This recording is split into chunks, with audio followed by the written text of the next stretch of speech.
This is Innovation and Leadership, where we interview Navy SEALs, venture capitalists, pro athletes, best-selling authors, Hollywood filmmakers, really as many different kinds of high achievers as we can get to come on the show. Today's episode is going to be from our mini-series that we created with Corporate Alliance, asking top CEOs and executives and entrepreneurs who have had very large exits, specifically about their thoughts on leadership and people.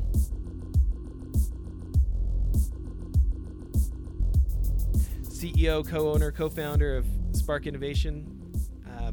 If you didn't catch part one, please go back and hear about, getting 30 million views for viral videos and getting their products like FiberFix in 30,000 locations, like the Lowe's and Home Depots across America. But I kind of want to jump in on where we left off on part one. Eric, you were talking about this product power up event, and I was really honored when you guys asked me to come host one of those panels there, and it was fun to work with Jeff Rust from Corporate Alliance and thinking about that event. And I mean, it was pretty awesome for a first-time event. I mean, people in the event world know that those things, usually the first year is just getting a flag in the sand. But you guys filled the room. Yeah, we were pretty surprised by the demand and the reaction to it, and pretty pleased. When we had the idea of starting Product Power Up, it was because we really feel like Utah has a lot of those kinds of events to support the tech world. You've got Silicon Slopes, you've got all of these different venues for sort of networking and coming together as a community in the tech sector. But there hasn't really been anything like that for the consumer product sector. And when you look at Utah, there's been a ton of really cool consumer products that have come out of Utah. You've got Skull Candy and Purple and Goal Zero and Zag and Stance and Black Diamond and Climate and Blender Bottle and Traeger and all these really cool stories. And so it's kind of shocking that there has never really been a way to bring that community together so that we can learn from each other and that we can network and so forth. And so, we felt like it was kind of a gaping hole in the market here in Utah. And so we thought we're not really event organizers, but we thought we'd give it a shot anyway. And we were expecting, maybe 200 people or so, 250 people, and we had about 350 and turned away about 100. So it was nice to have that problem, and it kind of showed that there's pent-up demand for bringing that community together. And so we're going to try to keep growing that year over year, and we think that it could rival Silicon Slopes in terms of its importance to the state and its relevance in building the community. Yeah. When you think about, there's a couple of aspects of, I'd love to talk about this. The first one would be, let's talk about, corporate decision-making. Hardware is not something that everybody makes these days, but it's interesting to see how innovative some companies are in adding it. I mean, you look at Amazon, which most of us think of it as an online company, but my family is obsessed with that little Amazon Echo we got, right? Or, yeah. You think about just people doing different products than they've done. I was watching some YouTube videos of the CES show down in Las Vegas, Consumer Electronics Show, and L'Oreal, the I don't know what their makeup shampoo company, whatever, right? They've come out with this like personal activity tracker that's like small enough to fit on somebody's fingernail, like I don't know, like fingernail paint or something kind of idea. Wow. Right? Complete departure, right? And innovation is such a hot topic in the business literature and business media these days. And the Airbnbs and Ubers who are disrupting entire industries have a lot of folks who felt pretty secure about their future, thinking like, oh, maybe we need to have our people thinking more like that. And you guys are certainly an organization that takes stuff from concept or early stages to, like you said, being in 30,000 locations. This is my super long tangent of a question. Okay. if somebody maybe at a more established organization or somebody who doesn't do anything in product is thinking, yeah, you know what? There is something cool that we could do that's physical, that could be a constant reminder to our customers about us. I have thought maybe we should be making our own right? Right. Talk about why coming to a product power up is a good idea for someone trying to understand that. So we're not talking about like the garage entrepreneur, right? We're talking about coming from corporate, and then just any other advice about books or classes or things, somebody who wants to, get their staff, get their people leading in this more innovative, think outside the box kind of way. Well, I think that, almost everybody has an idea for how they could improve their lives or other people's lives. I mean, almost everybody I talk to has a couple of ideas of products that would help improve things or solve a problem or something like that. And a lot of us just kind of keep it in the back of our minds and never do anything with it because we don't know exactly what to do with it, right? We have a good idea, but don't have no idea what we would do with that. And I see that not just in garage inventors, but also in people coming from corporate, people who have jobs in tech, people who, are dentists, doctors. I mean, almost everybody I talk to has a couple of these ideas kind of packed away in the back of their mind.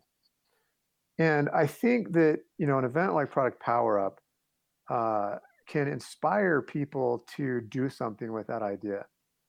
Because when you don't know what to do with it, then you don't do anything. When you get around people who are doing something with ideas and turning them into products and turning them into businesses, it's both educational but also inspiring.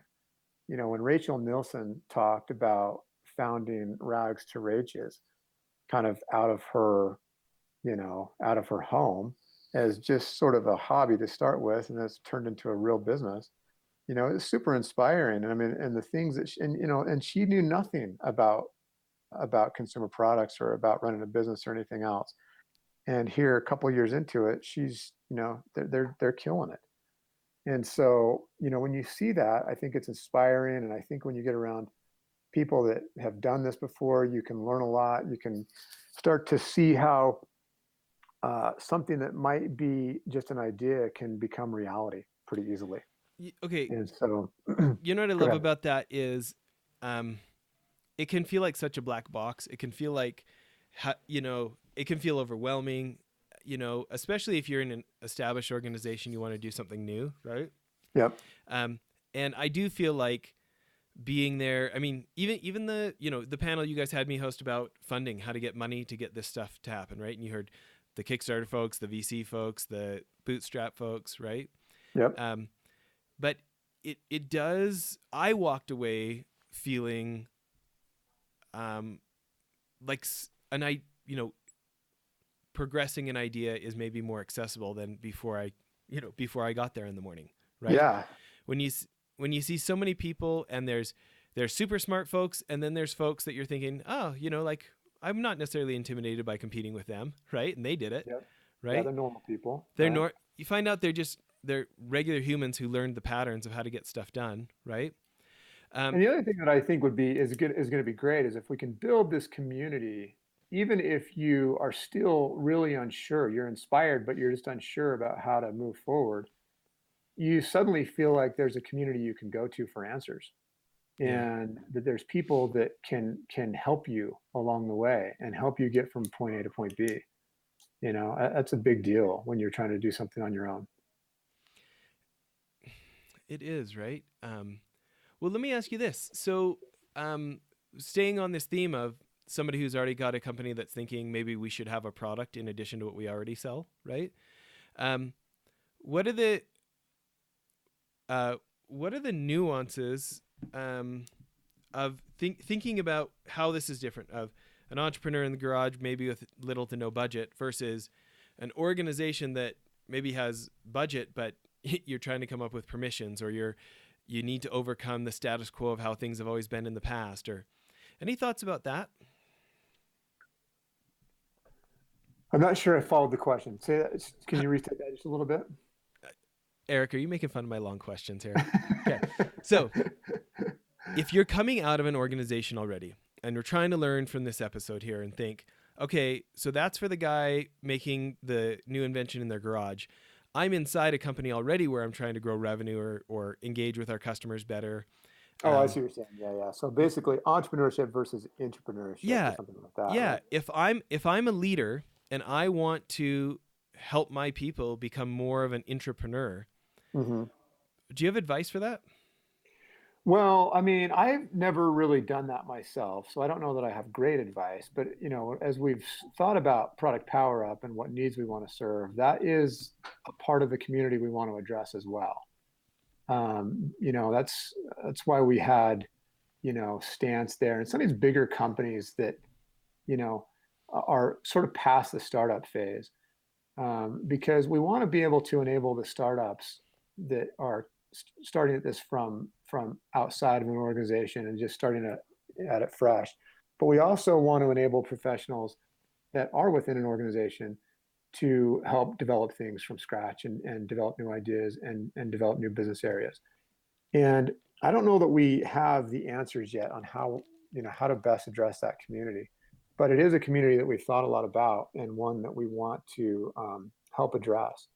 And so I think as we build and kind of mature Product Power Up, we'll probably develop specific tracks and things like that for how do you do this within a company when you have the resources available, right?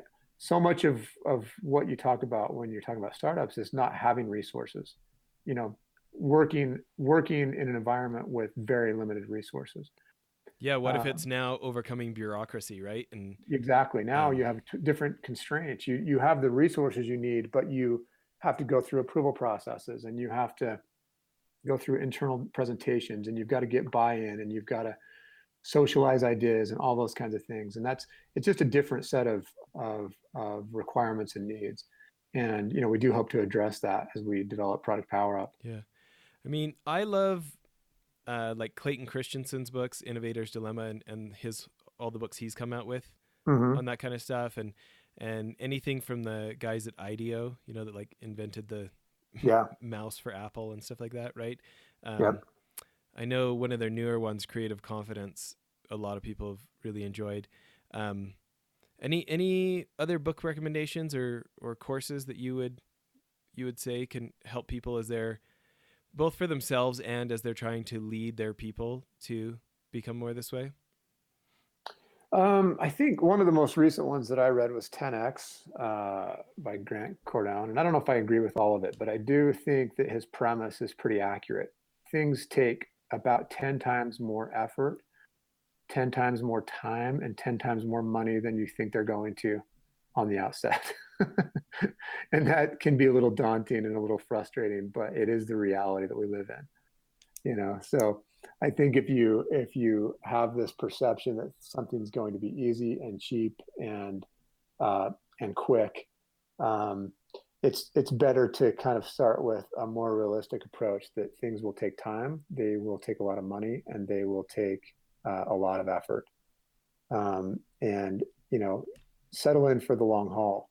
I think sometimes we see so much success around us, especially in this current environment where Utah has one of the strongest economies in the country, and the country is in one of the biggest economic expansions it's been in my lifetime. And we see so much success around us that we want immediate results. We want to see that same kind of success. And it just doesn't happen that way. So I think it's easy for entrepreneurs to get really frustrated and kind of bail early on because they're not seeing immediate results. And, some things you're just going to have to, it just takes time. It takes energy, it takes effort, and it takes a lot longer than you hope it will. That's just always the case. It's interesting that you talked about having a community to come talk with about that kind of stuff. And it's interesting how much of a value it is for humans to be able to talk with someone in a similar position to them, isn't it? Yeah, it is. Because, it's a lot of, so often you think you're all by yourself, and that the things you're experiencing are pretty unique to you. But when you get around a community, you realize that almost everybody's gone through something similar.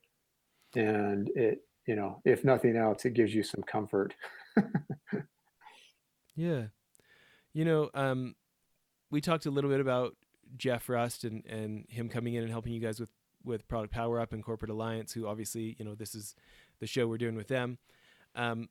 When you think about Corporate Alliance and the same thing there, well, I'd be interested to hear from your perspective first why it is that you chose them to come help you as you were thinking through that event. Well, again, we were coming into this with virtually no knowledge of how to pull off an event like that. And, we know that Corporate Alliance does this on a monthly basis, and sometimes even more than that. I'm sure probably weekly. I don't know how often you guys do things like that, but I know that you guys do events for a living, right? We do products and distribution for a living. We don't do events. So when you're doing something for the first time, it's really helpful to lean on experts. And so that's what we did. We contacted Jeff and said, hey, you gotta help us walk through this a little bit, because this is brand new water for us. And having him as kind of a co-pilot really helped a lot in getting that first event off the ground. We were talking about that boss you had back at the pre-Accenture Arthur Andersen days, or Yeah. Andersen Consulting, right? We're probably going to embarrass Jeff here, but I actually feel like he is one of the people that lives the example of that. That guy is exceedingly considerate. Like I feel like he kind of sets the example of like, he's willing to bite his tongue. He's willing to, I don't know. He's just willing to like think in terms of other people's interests consistently. Would you agree? Yeah, Jeff's a salt of the earth kind of guy, man. He is the kind of guy that would give you the shirt off his back, and not because there's anything for him in it, just because he wants to help and he wants to see you be successful. I think that's one of the reasons why Corporate Alliance has had the success it has, is because with him at the helm, people have always felt like he's there for their interests, not his own. Yeah. And I actually want to talk more about the ways that you see Corporate Alliance similar to Product Power Up in that ability for those senior executives or CEOs to have somebody to talk to in their same spot. But just before we get to that, you think about what I feel like Jeff like sets the example for me personally. Like even when I was in meetings with you guys before when you're getting ready to launch Product Power Up event, you run an organization. When you think about your people and like whether it's setting the example in your leadership style or whether it's like overtly what you're doing for like an intentional training system, do you have ideas on what leaders could do to try and help their staff become more like Jeff in that kind of considerate, think of others kind of way? Well, I think that, if I look back at that first manager that we were talking about, one of the things that I respected is he gave me a lot more leash than I deserved. I was very early in my career. I didn't know anything. I wasn't skilled at anything. And he treated me like I was. He treated me like I was a seasoned professional that could pull off big things. And he gave me the freedom to do that and make mistakes. And I made a lot of mistakes. And I try to do that with our people now. I try to give them more leash than they probably have earned and probably deserve and probably are ready for. And I do the same thing with my kids. I mean, even with my kids, I'll, if they want to try something new, I let them try something new, knowing that they're going to fail and knowing that they're going to make a lot of mistakes and knowing that it's probably going to be incredibly inefficient, but that they'll learn a ton from it. Because nothing helps you learn something faster than when you're the guy that's responsible for it. You can talk theoretical for years and years, but until you actually have to be the one responsible for it, you don't actually learn the lessons that are important, right? And so I think, in my management style, I think one of the things that I've learned over time is that, you've got to let people do their thing. You've got to give them some freedom to operate and give them some real responsibility. Even though there's downsides to that, there's risks to that, there's going to be mistakes made. there's going to be fires you have to jump in on. But it's the only way to really help people learn quickly. That's such a good thing. As you were saying that, I started thinking, do I do that? Right. And I was um, thinking about some of some of my team at Mylan and how I'm more likely to be directive a lot. It's kind of like, as a parent, it's like, do you teach the kid how to clean up the mess, which will take longer so they can do it in the future? Or do you just clean it up yourself so you can be done? Right. Exactly. Yeah. And it's like, I don't know that I'm always asking myself, like, okay, if I slow down and took the long view here, would I be willing to invest more in giving them some ownership, letting them come up with the answer instead of me just directing them with the answer, right? Yeah. I guess my Well, question. it's hard to do. It takes a lot of discipline to do it, because that something can be done much more quickly and efficiently, and you can watch them make the mistakes, and it's frustrating because they're making the mistakes. Well, and especially like I can get pretty task oriented, right? And so I'm just thinking about my list of to dos and what I've got to get done for the project and how they can help me get that done for my project, right? And I don't think that I always bring the full team mentality to it of how can we get this done. And if I really was like, if we were a sports team, maybe I'd be a lot more interested in player development. Yeah. Am I really thinking about my team that way? I guess my question for you is really easy to say. It's obviously something other people say about we need to make risks. We need to make it safer to take risks at this organization, right? Yep. And I think you and I know each other through the C4 at Corporate Alliance, where our organizations are both members there, and there's a lot of folks there who I think would say the same thing.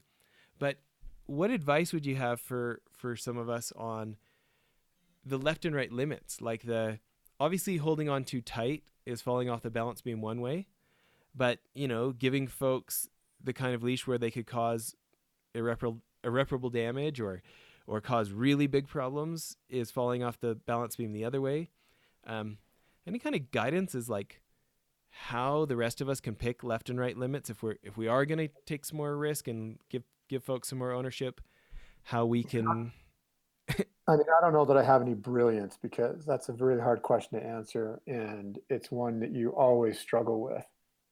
But if you think, if when I think about it in terms of our business, Reed does most of the kind of operational and sourcing and stuff like that, and I do a lot of the sales and marketing and working with the big retailers and so forth. And the way that I kind of do it here is, I will put a project manager on a retailer that I know is not our bread and butter, right? It's not like I would hand over the reins to Home Depot to a kid just out of school. Yeah. But I might hand over the reins to, Casey's General Store, or, a regional grocery store or something, and say, look, I need you to own this account. I need you to go figure out how to get in. I need you to figure out a program for them. I need you to sell them on a program. I need you to give all the same deliverables that you would on a Home Depot, but it's a lower risk environment, right? If they blow it, it's not going to cost us our company, right? And I sort of grow them up that way, where we just sort of move through the ranks of important accounts until they're at a point where I could hand them a Home Depot or Lowe's and say, yeah, go tackle this. I have every faith that you can do this as well as I could. It's interesting. I wish I knew who I was plagiarizing this from, but somebody said giving clarity to our team is really a gift. And like, you telling him all those specifics, or that individual going through those specifics and letting them know what the front of the puzzle box they're putting together looks like, right? So they know where they're going, is genius move. But my question is on the follow-up, on the measurement, on the tracking, especially if they are, stretching themselves, if they are maybe taking on something they haven't taken on in the past. What does that look like for you? Is that self-reporting? Is it scheduled? What does that look like?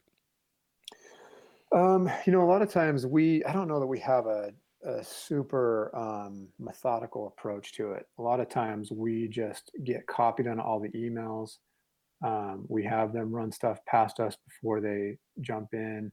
We have them kind of do a weekly report where they give us, what they've done and why, and what their plans are going forward and so forth. And that tends to work out. I don't know. Again, there's probably a more methodical way to do it. Yeah. But that's for us. We just call that the training wheels. Yeah, you got enough of And a finger on the pulse where you're seeing the stream of what's going out. And exactly, so that we don't just leave them hanging out to dry, because there is a balance between giving people responsibility, and setting them up for failure, right? We don't want to set people up for failure, which would be like throwing them in the deep end before they have any idea how to do the doggy paddle, yeah, right? So even though we try to give people a big responsibility early on, we also like to have enough oversight that they feel supported and they feel like they've got help and they feel like they can get answers, and they're not just winging it on their own. yeah. I know it's interesting. This is the an additional time that you've brought up that idea of feeling alone, right? Um, and like how humans don't like that. Yeah. um, uh, I know I said we were going to get back to Corporate Alliance for a minute. When you think about the value of why you guys are part of it, what is it for you guys? For me, it's just an opportunity to step away from my little sandbox, and get a little bit broader perspective. When you're too close to something, it's so easy to get wrapped around the axle and start overthinking things, and start miring down in your own problems and your own concerns and everything else. And sometimes when you just step away and you kind of hear what other people are doing, you take a look at their businesses, you take a look at their problems, it brings clarity to your own. You brought up this idea earlier about, sometimes it's best when you're talking to somebody that have a dog in the fight. And that's so true, because when you have a vested interest, it makes a decision a lot more complicated. When you don't have a vested interest, the answer seems obvious. And so I've had times when I've gone to a C4 event, and I've kind of been explaining a problem I've been waffling on or struggling with. And these outsiders who have no vested interest, can see the answer clearly, a lot more clearly than I can, because I have too much vested in it. I have too much at stake. And sometimes when you see it from their perspective, you're like, oh yeah, this answer is very obvious. I just needed to step out. I just needed to, step outside of it. And these guys are helping me do that. I'm just kind of smiling at this end because it is interesting when you have folks who have the kind of experience you feel like you can trust, right? Hmm. How much of a reality check that can be, that taking the step back, um, we're just working on a new offering at Mylan, and I had a conversation with somebody yesterday that was gave me a pretty good reality check. And even just you bringing up the Grant Cardone thing about it's going to take 10 times as much time, effort, and money as Yep. you thought. Um, I suffer from the entrepreneurial over optimism, I think. And I think you have to be an entrepreneur. yeah, That's yeah. that's the beauty of entrepreneurship. You definitely can't know anything about statistics and choose to do this, right? Yeah. Probabilities of success. But uh, when you think about like, I don't know how easy it is to sit around and drink our own Kool-Aid and the value of getting a reality check, right? Um, but also just as you were saying, this idea of stepping back. Why do you think it is that we as leaders, or really anyone, have such troubles being objective about our own situations? I think, again, I don't know why this is, but I think it's a part of human nature. When you have a lot at stake, it's the answers become a lot less obvious for some reason. That's one thing I've noticed. I mean, again, when I'm addressing somebody else's problem and I don't have anything at stake, it's so obvious to me what the answer is. It's so obvious to me what the right solution is. But when you're in it, you see all of the difficulties and challenges of implementing a solution, even if you do think it's the right one. And you also just have the challenge of, knowing that there's going to be consequences either way, that are going to directly affect you. And so I think those things muddy the water. They just muddy the water for decision making. Yeah. And so, there's just, I don't know exactly why that is, but it's often a really valuable tool to get an outsider's perspective who has nothing at stake, because the answers can be really obvious from the outside. Yeah. Well, I think it's a pretty great place to end. Appreciate all the time you spent with us. Reiterating, people who might have an idea that want to talk to you, go to sparkinnovation.net. Folks out in Utah that are interested in your product PowerUp, is that one just productpowerup.com? Yeah, productpowerup.com. When's your next event? Is in the spring, summer? We're looking at September. So if people want to get on their calendar, I think we set aside September 20th. So that will most likely be the date of our next big event. That's great. Well, thanks again for doing this. Yeah, no problem, Jess. Thanks for your time. You bet.